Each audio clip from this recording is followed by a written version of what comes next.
Bismillahirrahmanirrahim. Assalamualaikum warahmatullahi wabarakatuh. Perkenalkan, nama saya Wahyu Wibowo Mukti, NIM 811141937. Saya dari Rombel 7, Fakultas Hukum Universitas Negeri Semarang. Nah, di sini saya akan menyampaikan salah satu materi dari permata kuliahan hukum internasional. Coba teman-teman tebak materi apa yang akan saya sampaikan pada kesempatan kali ini. Pada kesempatan kali ini saya akan menjelaskan mengenai pengakuan atau recognition dalam ilmu hukum internasional seperti pada pasal 3 Deklarasi Montevideo 1933 bahwa keberadaan politik suatu negara itu bebas dari pengakuannya oleh negara lain. Kemudian terdapat definisi dan fungsi pengakuan. Definisinya adalah tindakan politis suatu negara untuk mengakui negara baru sebagai subjek hukum internasional yang menimbulkan akibat hukum tertentu. Kemudian fungsinya yakni memberikan tempat yang sepantasnya kepada suatu negara atau pemerintah baru sebagai anggota masyarakat internasional. Di sini saya akan mengambil beberapa pendapat dari tokoh-tokoh internasional. Yang pertama adalah dari G.B. Morrow. Makna pengakuan sebagai jaminan bahwa negara baru tersebut diterima sebagai anggota masyarakat internasional.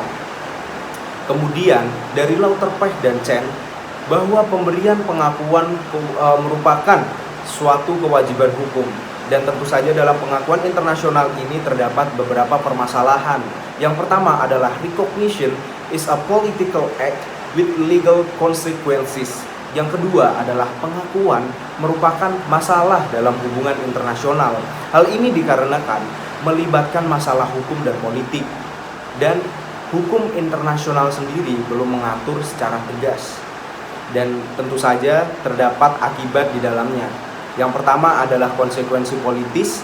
Kedua negara dapat dengan leluasa mengadakan hubungan diplomatik. Yang kedua adalah konsekuensi secara hukum merupakan evidence of factual situation. Kemudian menimbulkan akibat hukum tertentu dalam hubungan diplomatik dan memperkukuh judicial standing negara yang diakui. Kemudian terdapat bentuk-bentuk pengakuan. Yang pertama adalah pengakuan negara baru, merupakan sebuah pernyataan suatu negara yang mengakui negara lain sebagai subjek hukum internasional, dan pengakuan terhadap masyarakat internasional baru serta harus mentaati kewajiban dalam hukum internasional. Dalam memperoleh pengakuan internasional negara baru, terdapat dua jenis bentuk. Di antara lain adalah pengakuan yang tidak bermasalah. Apabila pengakuan diperoleh secara jalan damai seperti Malaysia, Singapura, Brunei yang merdeka dan diakui oleh Inggris. Kemudian ada pengakuan bermasalah apabila pengakuan dilakukan dengan cara-cara kekerasan atau revolusi oleh negara baru terhadap negara yang mendudukinya, atau secara sepihak. Contohnya Indonesia dengan Belanda dan Israel dengan Palestina yang terjadi seperti saat ini. Kemudian terdapat teori pengakuan negara baru. Yang pertama adalah teori konstitutif. Suatu negara menjadi subjek hukum internasional hanya melalui pengakuan. Hal ini dikemukakan oleh Oppenheim, Lauterpacht, dan Chen. Yang kedua adalah teori deklaratif. Pengakuan hanyalah merupakan penerimaan suatu negara baru oleh negara-negara lainnya. Hal ini dikemukakan oleh D.B. O'Connell dan terdapat dalam pasal 3 Konvensi Montevideo. Kemudian terdapat macam-macam pengakuan negara baru. Yang pertama adalah pengakuan secara kolektif. Pengakuan ini secara berkelompok negara dalam suatu organisasi internasional dalam bentuk deklarasi untuk menjadi pihak dalam perjanjian multilateral. Kemudian ada pengakuan terpisah diberikan kepada negara baru tetapi tidak pada pemerintahannya, ataupun bisa sebaliknya. Kemudian terdapat pengakuan mutlak, yakni pengakuan yang telah diberikan tidak dapat ditarik kembali secara de jure, tetapi apabila dilakukan secara de facto, maka pengakuan dapat ditarik kembali. Namun hal ini tentu saja jarang terjadi. Kemudian yang terakhir ada pengakuan bersyarat. disertai dengan syarat tertentu sebagai imbalan atas pengakuan, baik sebelum ataupun sesudah pengakuan. Nah, bentuk pengakuan yang kedua adalah pengakuan pemerintah baru, merupakan pernyataan dari suatu negara yang mengakui bahwa negara tersebut bersedia berhubungan dengan pemerintah yang baru diakui, namun hanya bersifat formalitas dan konstitusional. Namun terdapat juga cara-cara non-konstitusional seperti kudeta, pemberontakan, penggulingan pemerintahan dengan cara yang tidak sah. Terdapat pula kriteria pemberian pengakuan, yakni pemerintahan yang permanen, pemerintahan yang ditaati oleh rakyat, kemudian penguasaan wilayah secara efektif. Lalu terdapat juga macam pengakuan pemerintah baru. Yang pertama, pengakuan secara de facto diberikan apabila masih terjadi keraguan terhadap pemerintah baru.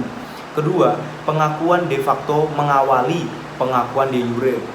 Yang ketiga, pengakuan de jure lebih kuat dibandingkan dengan pengakuan de facto. Nah, di sini saya juga akan menjelaskan bagaimana sih perbedaan pengakuan negara dan pengakuan pemerintah. Pengakuan negara itu pengakuan terhadap kesatuan yang telah memiliki unsur konstitutif sebagai negara, sekali diberikan dan berlaku untuk selama-lamanya. Sedangkan pengakuan pemerintah adalah pengakuan terhadap organ yang bertindak untuk atas nama negaranya, sewaktu-waktu dapat dicabut dan diberikan kembali. Di dalam pengakuan pemerintah sendiri terdapat beberapa penyalahgunaan. Pengakuan yang diberikan kepada suatu pemerintah baru yang bersifat sebagai alat politik nasional guna menekankan supaya memberikan konsesi-konsesi politik dan sebagainya kepada negara yang hendak memberikan pengakuan. Lalu, bagaimana sikap negara lain terhadap penggantian atau suksesi pemerintah secara inkonstitusional dengan jalan revolusioner atau melalui cara-cara non-yuridis? Terdapat 3 doktrin yang menjelaskan hal ini. Yang pertama adalah doktrin Tobar, bahwa suatu negara harus berusaha untuk tidak mengakui suatu pemerintah asing bila pembentukannya berdasarkan pada kudeta militer ataupun pemberontakan.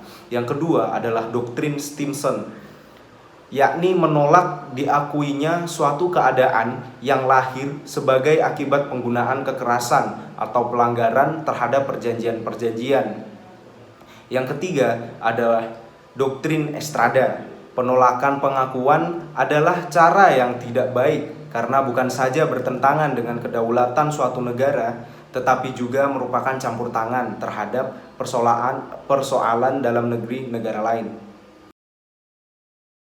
Kemudian yang ketiga, pengakuan belligerency, merupakan pengakuan dengan memberikan pengakuan kepada pihak pemberontak hak dan kewajiban layaknya negara merdeka, namun selama berlangsungnya peperangan. Pengakuan ini merupakan subjek hukum internasional yang terbatas, tidak penuh dan hanya sementara, diakui oleh negara induk dan hanya berlaku hukum humaniter internasional. Pengakuan ini bersifat terbatas dan hanya sementara, hanya pada waktu sengketa bersenjata. Pengakuan belligerency menurut Oppenheim dan Lauterpacht, yakni adanya peperangan sipil yang diikuti dengan pertikaian terbuka, kemudian adanya pendudukan wilayah-wilayah tertentu dan penyelenggaraan pengaturannya. Lalu terdapat juga pihak-pihak pemberontak yang berada di bawah pimpinan dan mentaati kaidah-kaidah hukum perang, serta adanya negara ketiga yang menyatakan sikapnya terhadap perang sipil tersebut. Kemudian bentuk-bentuk pengakuan yang keempat adalah pengakuan terhadap gerakan pembebasan nasional. Dalam hukum internasional terdapat pengakuan terbatas kepada gerakan-gerakan pembebasan nasional yang memungkinkan untuk ikut dalam persatuan bangsa-bangsa atau organisasi-organisasi internasional tertentu. Namun, pengakuan seperti ini belum tentu bersifat universal dan kebanyakan masih ditolak oleh negara-negara barat seperti Amerika Serikat dan Inggris. Pengakuan terhadap PLO dan SWAPO atau South West Africa People Organization. Nah, itulah beberapa penyampaian materi dari saya mengenai pengakuan dalam hukum internasional. Apabila ada kekurangan kata atau kesalahan kata, saya meminta maaf yang sebesar-besarnya dan saya ucapkan terima kasih. Wassalamualaikum warahmatullahi wabarakatuh.